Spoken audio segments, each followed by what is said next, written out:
Hello friends, welcome to Manu law classes. मेरा नाम गौतम दीक्षित है। टुडे आज हम जो डिस्कस करेंगे न्यूज़, हमारे लिए आज एडिटोरियल जो है वो बहुत इम्पोर्टेंट होगा, क्योंकि वहाँ पे हम पॉस्को एक्ट के बारे में पढ़ेंगे।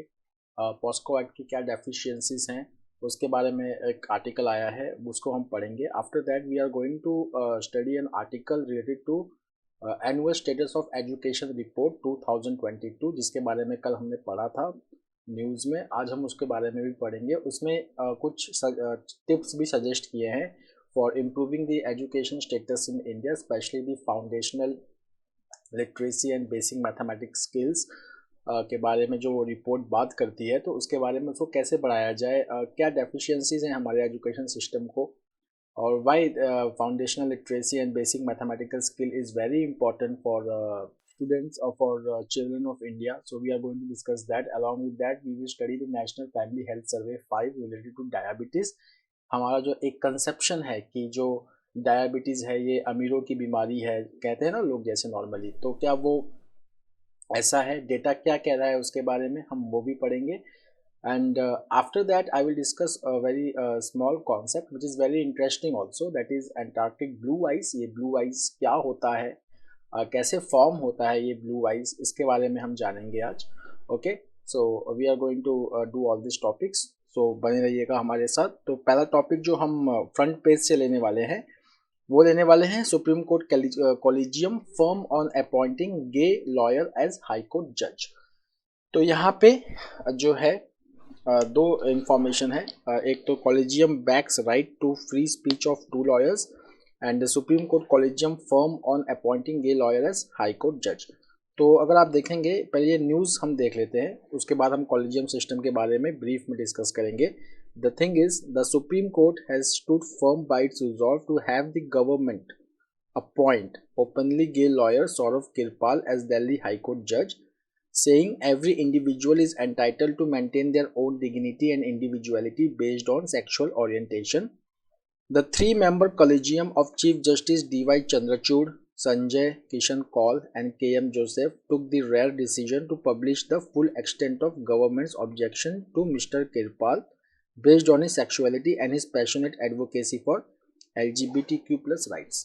तो ये इशू है, फर्स्ट टू पैराग्राफ में हमें इशू समझ में आ जाता है। तो जो कॉलेजियम ने जो लेटर रेफर किया है रिसर्च एंड एनालिसिस विंग का, वो जो फॉरवर्ड किया है, ठीक है, हाई कोर्ट जज को, that the letter is says that mister Kirpal's partner is a Swiss national and he has a intimate relationship and the lawyer is open about his sexual orientation. उसके बाद the government was also worried that same sex marriage was not recognised in India though homosexuality stands decriminalised. अब यहाँ से बहुत सारे issues जो हैं निकल के आते हैं, ठीक है। पहला इशू जो निकल के आता है कि भाई ये कॉलेजियम सिस्टम है क्या, ठीक है। आज तक जो हमने कॉलेजियम सिस्टम पढ़ा है अभी तक, वो हमने ये पढ़ा था कि एक CJI प्लस 4 सीनियर मोस्ट जजेस ऑफ सुप्रीम कोर्ट, बट यहाँ पे तो 3 मेंबर है, तो ये कैसे हो गया 3 मेंबर, ठीक है। तो पहले तो हम ये क्लियर कर लेते हैं कि जो कॉलेजियम सिस्टम है, ठीक है, उसके बहुत सारे रूप होते हैं। एक रूप उसका ये होता है कि जब अपॉइंटमेंट सुप्रीम कोर्ट जज के लिए होता है, ठीक है, तो जो कॉलेजियम का स्ट्रक्चर होता है, it consist of CJI plus 4 senior most जजेस। तो आप CJI प्लस 4 लिख सकते हैं। But when supreme court is considering the proposal for appointment of someone who is for the high court judgeship, okay, तब वहां पे जो सुप्रीम कोर्ट की कॉलेजियम होती है वो CJI प्लस 2 हो जाती है, ठीक है। It is not CJI plus 4, it is CJI plus 2, ठीक है। तो ये इम्पॉर्टेंट डिफरेंस है। उसके बाद मैंने पहले भी आपको बताया है कि कॉलेजियम सिस्टम जो है वो कॉन्स्टिट्यूशन में कहीं भी मेंशन नहीं है, ठीक है। It is the outcome of second and third जजेस case, okay. The next is, यहाँ से एक और जो इशू निकल के आता है, that is about the same sex marriage which is not legal in India. हमने कुछ दिन पहले न्यूज़ में पढ़ा भी था कि सेम सेक्स मैरिज को लेकर सुप्रीम कोर्ट में पेटिशंस हैं, बट होमोसेक्सुअलिटी जो है it stands decriminalised. So which is the landmark judgment of the supreme court which has decriminalised homosexuality in India. तो उसका जो नाम है केस का, is very important, that is Navtej Singh Johar versus union of India, okay. चलिए the next is collegium backs right of to free speech of to lawyers. तो यहाँ पे the supreme court collegium has back the right to free speech of to lawyers who have been recommended for appointment as जजेस in Madras and Bombay high court. तो यहाँ पे right to free speech ये जो है it comes from article 19(1)(a of the Constitution। Okay, article 19(1)(a। चलिए अब हम आगे चलते हैं। Wrestlers threaten to step up protest. तो यहाँ पे रेसलिंग फेडरेशन ऑफ इंडिया के जो प्रेसिडेंट हैं Brij Bhushan Sharan Singh, he has been accused of sexual exploitation of young athletes at women's national camp. तो यहाँ पे जो ओलंपिक के जो ब्रॉन्ज मेडलिस्ट हैं Bajrang Punia, he has said that more victims are willing to step forward with proof. So Mr. Punia has referred to Mr. Singh's statement on Wednesday that he would hang himself even if one girl came forward to accuse him. Okay, so this is the now a new controversy is going on over here. Okay, related to Wrestling Federation of India's president. So more will be followed. So we will take this. अब एक state से हम news लेते हैं, city से, ठीक है। Presence of POCSO victims in court impact their psyche. इसके बाद हम सीधा एडिटोरियल पे जाएंगे इसको डिटेल में समझने के लिए। So presence of POCSO victims in court impacts their psyche. इसका मतलब कि पॉस्को, जिसका फुल फॉर्म है prevention protection of children from sexual offences act, okay, तो उसमें एक एक्यूज्ड और विक्टिम, अगर इनको अगर सामने एक बार फिर से कोर्ट में लाया जाए तो कोर्ट का कहना है कि विक्टिम के ऊपर इसका साइकोलॉजी पे गलत असर पड़ता है और ये पॉस्को एक्ट के गाइडलाइन को भी वायलेट करता है। अगर आप पॉस्को एक्ट के गाइडलाइन को देखेंगे तो आप देखेंगे that according to the guidelines the victim can be produced virtually before the court either by the investigating officer or support person or by taking the assistance of district legal services authority। उसके बाद guideline जो है वो एक hybrid model suggest करता है for hearing of bail applications, okay, which can address the concern of the victim and safeguarding the right of the accused। The next is on the Parasnath trail resisting Adivasi eraser. तो यहाँ पे झारखंड में पारसनाथ हिल है, ठीक है। Now this Parasnath hill it is important for Jain people। Jain people believe that out of 24 Tirthankars, 20 Tirthankars have attained Nirvana on Parasnath Hill in Jharkhand. So they want to protect this। The next is Santhal tribe, ठीक है। Santhal tribe का भी यहाँ पे importance है क्योंकि ये भी इसको रिलीजियसली काफ़ी इम्पोर्टेंट मानते हैं सांथाल ट्राइब, ओके। उनका एक बिलीफ है that if you will just see here that during the full moon of the Baisakhi month, Adivasis from the Santhal community in Hazaribagh, okay, and the larger Santhal Pargana areas in Jharkhand, they gather at the base of Marang Buru or the hill deity। तो वो यहाँ पे इसको हिल deity मानते हैं, मारंग बुरु। यहाँ पे जो है they spend next 3 days in the jungle, okay, they stand with bow, arrows and tangis, broad axes, जो भी उनका मतलब कल्चर है, ठीक है। और आप यहाँ पे देखेंगे यही इंडिया की देखिए खूबसूरती है, आदिवासी कल्चर के बारे में देखिए यहाँ पे लिखा हुआ है।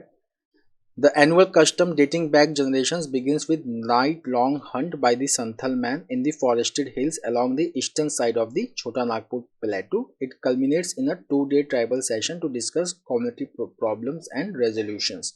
उसके बाद मारंग बुरु, मतलब वो इनको हिल डाइटी मानते हैं, तो मारंग बुरु जहाँ पे ये रिचुअल कंडक्ट किया जाता है।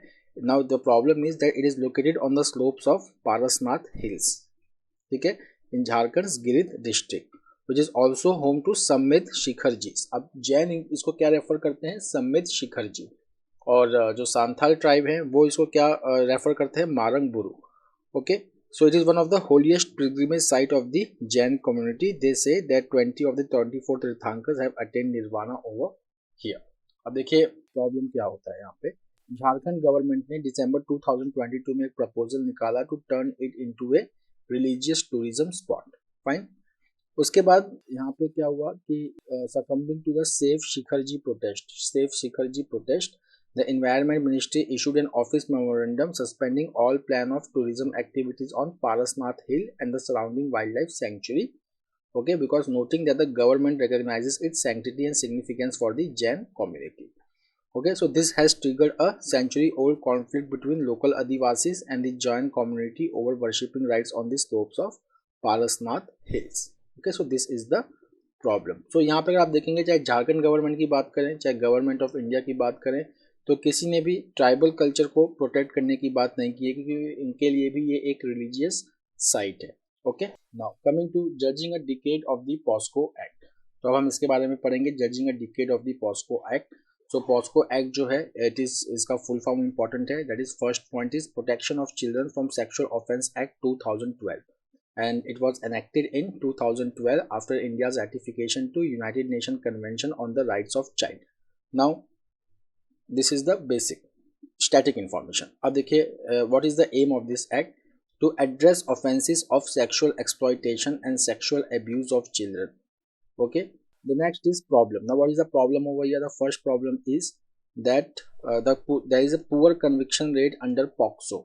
Okay, this is the first thing. Second, there has been a demand कि जो age of consent है, that has to be lowered from 18 years to 16 years. Got it? Now the next is some good points about the act. That is, a significant feature of the POSCO act is gender neutral nature. तो अगर आप देखेंगे कि सिर्फ छत्तीसगढ़ की बात करें तो male child victims accounted for about 8 in every 1000 POSCO cases. So the conviction rate is 0.8%.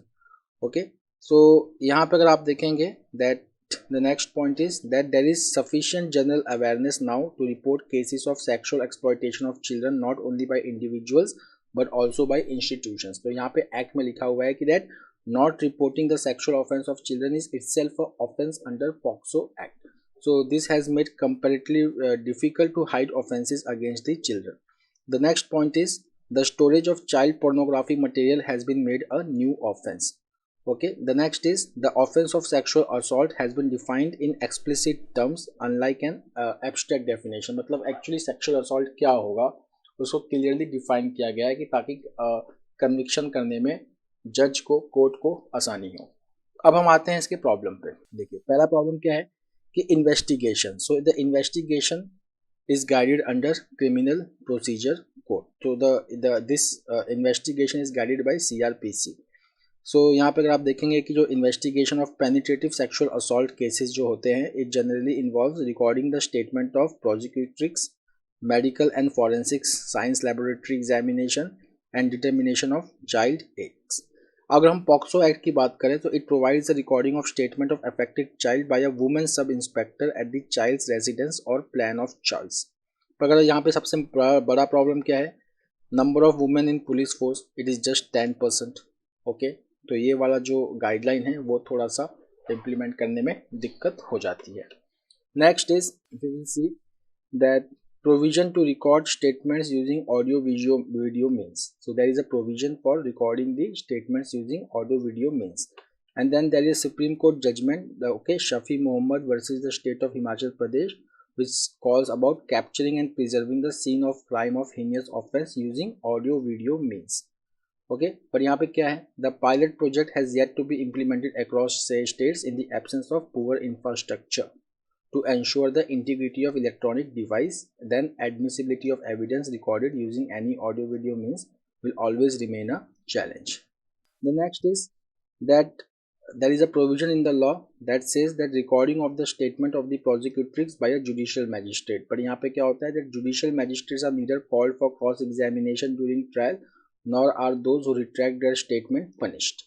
ठीक है, तो these are the challenges. उसके बाद हम आते हैं मेडिकल एग्जामिनेशन पे। तो अगर हम देखेंगे that the medical examination of the girl child is conducted by a female doctor, fine, but यहाँ पे अगर हम देखेंगे जो मेडिकल एग्जामिनेशन प्रोसिक्यूट्रिक्स का होता है, ठीक है, that is done under CRPC. Okay, so then ban two finger test, the Supreme Court has banned two finger test which is still in use. Then there have been no attempts to upgrade the forensic science laboratory reports in state to expedite the examination of exhibits. Then the next issue is the issue of age determination. तो यहाँ पे अगर आप देखेंगे कि as को कैसे determine करना है, ठीक है, तो नॉर्मली क्या होता है कि एज डिटरमाइन करने के लिए there is no such provisions which exist under POSCO Act for juvenile victims. तो age determination जो juvenile delinquent का है, then it is guided by another act which is called as Juvenile Justice Care and Protection of Children Act. उसके बाद अगर आप देखेंगे कि इसके गाइडलाइंस के एब्सेंस में क्या होता है, कि जो इन्वेस्टिगेटिंग ऑफिसर्स हैं they continue to rely on the date of birth recorded in school. अब उनके पास डेटा है ही नहीं तो कुछ तो डेटा देना पड़ेगा, so that is also one of the problem. The next is, क्या हम एज एस्टिमेशन मेडिकल ओपिनियन के बेसिस पे ले सकते हैं? So it is generally so wide in scope that in most cases minors are proved to be major. ठीक है, अगर हम मेडिकल ओपिनियन लेने जाएं तो माइनर जो होते हैं वो मेजर प्रूव हो जाते हैं कि इसका जो उम्र है वो 18 से कम नहीं 18 से ज़्यादा है। अगर एक बार माइनर मेजर प्रूफ हो जाए तो प्रोबेबिलिटी ऑफ एक्विटल इंक्रीजेस, क्योंकि भाई मान लीजिए कोई 17 साल का है, सेक्सुअल असॉल्ट हुआ और बाद में प्रॉपर रिकॉर्ड नहीं आ रहा है, ऑथेंटिक रिकॉर्ड नहीं है डेट ऑफ बर्थ का, मेडिकल एग्जामिनेशन हुआ उससे अब ये हो गया कि ये 18 के ऊपर है, तो the probability of acquittal increases based on such factors. उसके बाद अगर आप देखेंगे इस एक्ट के अंदर, to complete the investigation it is 2 months। So the aim is to expedite the investigation, which has resulted into 2 significant changes. One is there is much pressure on the investigating officers to submit a charge sheet in 2 months, irrespective of what the stage of investigation is. इसका मतलब कि the quality of investigation it suffers. Okay, the second is जो charge sheet है, investigation हो गया, अब charge sheet कितने दिन में बनना चाहिए, ठीक है ना? द चार्ज शीट जो है वो 90 days में होना चाहिए, otherwise the accused will be granted bail. Now, when a charge sheet is put up in 60 days of the FIR, the accused may seek bail immediately after filing of the charge sheet. Thus, it is the accused and not the victim who gets the benefit of completing an investigation in a shorter time. The next is presumption of crime. तो यहाँ पे POCSO act जो है it provides that the court shall presume that the accused has committed the offense. इसका मतलब the burden of proof lies on the offender, but no conditions whatsoever are laid down in the POSCO Act in contrast to the Indian Evidence Act. तो इसकी वजह से क्या होता है that even after the minor age of the victim is proved, no such presumption is taken up by the court during trial. So these are the problems of POSCO Act which has been mentioned in this article. The next is, flip the page to the chapter on middle school children. So here we are talking about the annual status of education report. तो ये जो annual status of education report होता है it is released by प्रथम NGO. ठीक है, fine. सो ये report जो है वो 2022 का है। तो after a gap of 4 years this report has been released in New Delhi and is a household survey that covers all rural districts in the country and it generates estimates about schooling and basic learning for every state in India. ठीक है, तो यहाँ पे अगर आप देखेंगे कि 2018 से 2022 का ट्रेंड हम लोग कंपेयर कर रहे हैं, बीच में कोविड-19 था। ओके, तो अब यहाँ पे हम लोगों को एग्जैक्टली कोविड-19 के टाइम भी क्या हुआ वो भी हमको समझ में आ जाएगा। अब हम स्टार्ट करते हैं अगर इस आर्टिकल को, तो यहाँ पे अगर हम देखेंगे कि अगर हम नेशनल एजुकेशन पॉलिसी 2020 की बात करें, so it gives priority to foundational literacy and numeracy skills. उसके लिए गवर्नमेंट का एक प्रोग्राम भी है which is called as NIPUN Bharat, whose full form is National Initiative for Proficiency in Reading with Understanding and Numeracy. So it is the government's flagship program to translate policy into practice, मतलब to increase the foundational literacy and numeracy skills of the school going students. अब हम data को अगर थोड़ा सा देखें जो हमारे लिए इम्पोर्टेंट है, अगर हम 2018 की बात करें, अब यहाँ पे एनरोलमेंट की बात हो रही है in the age group of 6 to 14 years। तो जो all India rural enrolment figure है for the age group of 16 to 14 years, it has increased from 97.2% to 98.4%। और अगर यहाँ पे हम देखेंगे जो एनरोलमेंट है वो as compare to private schools government schools में बहुत ज़्यादा बढ़ा है। इसके some of the reasons are decrease in family income, permanent closure of low-cost private schools, and the efforts of many state governments to provide services even when schools were closed, such as midday meal rations, teaching learning materials, and worksheet and textbook distribution. Okay, so this is one of the positive outcome of the government initiative. The next is इसका plus side क्या है, that students they have benefited from this, the enrollment has increased and many of them can complete the entire cycle of 8 years of schooling. अब यहाँ पे अगर आप देखेंगे कि इसका माइनस साइड क्या है, that more and more students are going through the middle school pipeline and attending secondary schools and there is increased competition for post secondary opportunities. Okay, तो यहाँ पे अगर आप देखेंगे कि board examinations continue to perform a gatekeeping function, acute exam, उसकी वजह से क्या होता है कि acute examination stress, weird inflation in school leaving examinations, difficulties of gaining admission into college, and lack of appropriate jobs for many school leavers are all consequences of high enrollment and completion rate. ठीक है, अगर हम देखें अब हम skills की बात कर रहे हैं, अभी तो हमने एनरोलमेंट की बात की, अब हम स्किल्स की अगर बात करें तो अगर हम बेसिक स्किल्स ऑफ चिल्ड्रन की बात करें अपर प्राइमरी ग्रेड्स, ओके, तो यहाँ पे कहता है कि वो घटी है, ठीक है, वो डिक्रीज हुआ है, एनरोलमेंट बढ़ा है, but skills, basic numeracy skills and foundational literacy skills वो घटा हुआ है, ठीक है। तो यहाँ पे काम करने की ज़रूरत हमें बहुत ज़्यादा है। तो यहाँ पे अगर हम देखें कि the article says that unless children have strong foundational skills they cannot acquire higher level skills or develop advanced content knowledge. So असर का जो डेटा है it shows that over ambitious curriculum, linear age grid organizational structure of Indian schools, they result in a vast majority of children getting left behind early in their school career.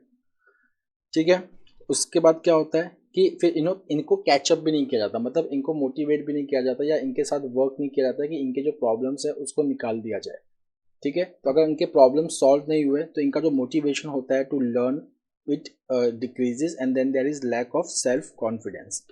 उसके बाद अगर हम अपने preparations की बात करें, अगर हम अपने स्कूल्स की बात करें तो our school system it is driven by preparations for board examinations. Academic content transacted in schools implicitly assumes that students are being prepared for college.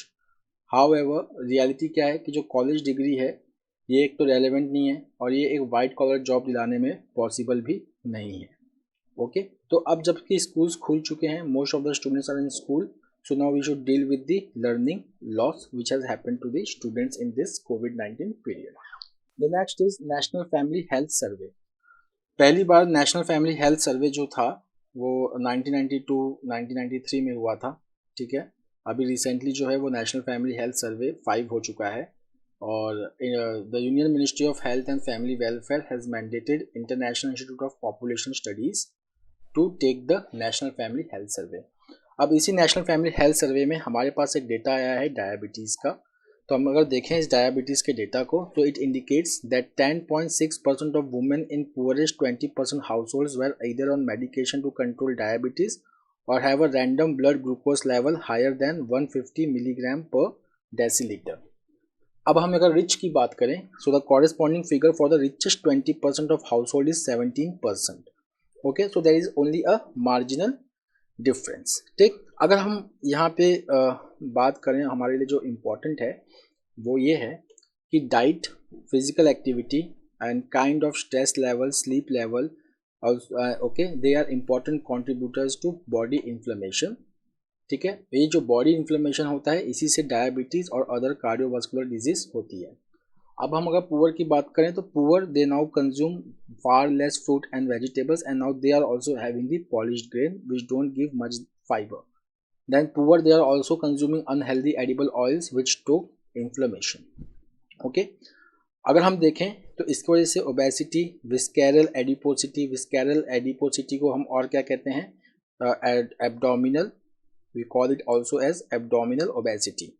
Abdominal obesity मतलब फैट का जमा होना स्टमक, लीवर और intestine में, उसको हम कहते हैं एब्डोमिनल ओबेसिटी और विस्केरल एडिपोसिटी। तो ये भी काफ़ी ज़्यादा बढ़ रहा है, ठीक है। उसके बाद जो एक और डेटा जो हमारे लिए इंपॉर्टेंट है that when we look at NFHS data we see that 17.4% of women who had 0 years of schoolings were either on medication to control diabetes और had a random glucose level of 140 milligram per decilitre और above.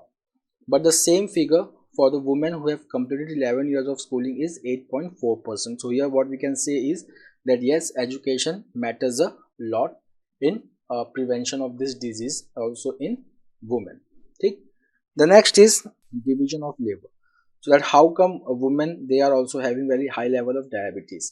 So यहाँ पर हम देखें there are communities where mostly women are responsible for cooking and there is quite division of labor. There is also certain familial and gender hierarchies around food sharing and food making, ठीक है। जैसे कि ये कहती हैं कि that among low income groups to cook food for herself separately from the family if she has diabetes because there is a lack of resources. तो अगर मान लो कि वुमेन को डायबिटीज़ है पर वो अपने लिए अलग से खाना बना रही है, specially in the low income family, it is quite difficult for her. So that explains one of the reason that why women in poorer household also have a very high level of diabetes. The next is scientists they have found meteoroids weighing 7.6 kilogram from the depths of Antarctica blue ice. तो ये Antarctica blue eyes क्या होता है? तो अगर आप देखेंगे कि ये नॉर्मली अंटार्कटिका के माउंटेनियस एरिया में पाया जाता है। तो यहाँ पे क्या होता है कि okay the ice cover is remove by sublimation and wind, ठीक है ना। सब्लिमेशन एंड विंड की वजह से जो है आइस कवर जो है वो निकल जाता है and what we remain is with only blue ice, ठीक है। So blue ice it is a region found in Antarctica reason.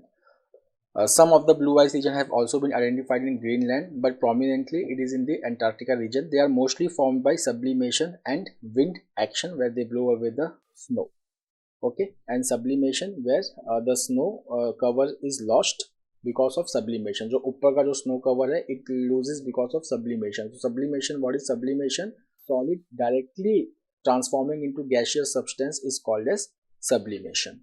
The next is National Export Cooperative Society to trade nano fertilizers dairy products in 3 months. तो यहाँ पे अगर हम देखेंगे तो जनवरी 11 को the union cabinet it gave approval for the setting up of first ever national export cooperative society. So यहाँ पे अगर आप देखेंगे जो इसका various companies which have been mention over here which includes IFFCO, Krishak Bharati cooperative limited, national agriculture cooperative marketing federation of India NAFED, then Gujarat Cooperative Milk Marketing Federation, better known as AMUL, and National Cooperative Development Corporation. They are the promoters of the society and each will contribute rupees 100 crore. इसका authorise share capital क्या है? Rupees 200 crore. Area of operation all in over the country. Registered office is in Delhi. So what is the aim of this cooperative society? Okay, to enhance the scale and volume of exports. So it will going to benefit the small farmers and artisans who have a good product but does not have access to right platform. So this will provide them a very right platform. It will also help in exporting the cooperative products from India. The next is women officers in command zone. So army ने एक process start कर दिया है for selection of women for command post, ठीक है, in the rank of colonel. तो अगर आप देखेंगे इसके लिए जो आर्मी है it is setting up a special number 3 selection board for promotion of women officer from the rank of lieutenant colonel to colonel from January 9 to 2022. This is based on the supreme court judgment in 2021 upholding an earlier judgment. तो यहाँ पे जो supreme court है इतने permission grant किया है for commissioning of women posting okay in command positions across India. Now see, there is a total of 244 women officers who are being considered for promotion against 108 vacancies from 1992 to 2006 batch. Okay, in various arms and services like engineers, signals, Army Air Defense, Intelligence Corps, Army Service Corps, Army Ordnance Corps, and electrical and mechanical engineers.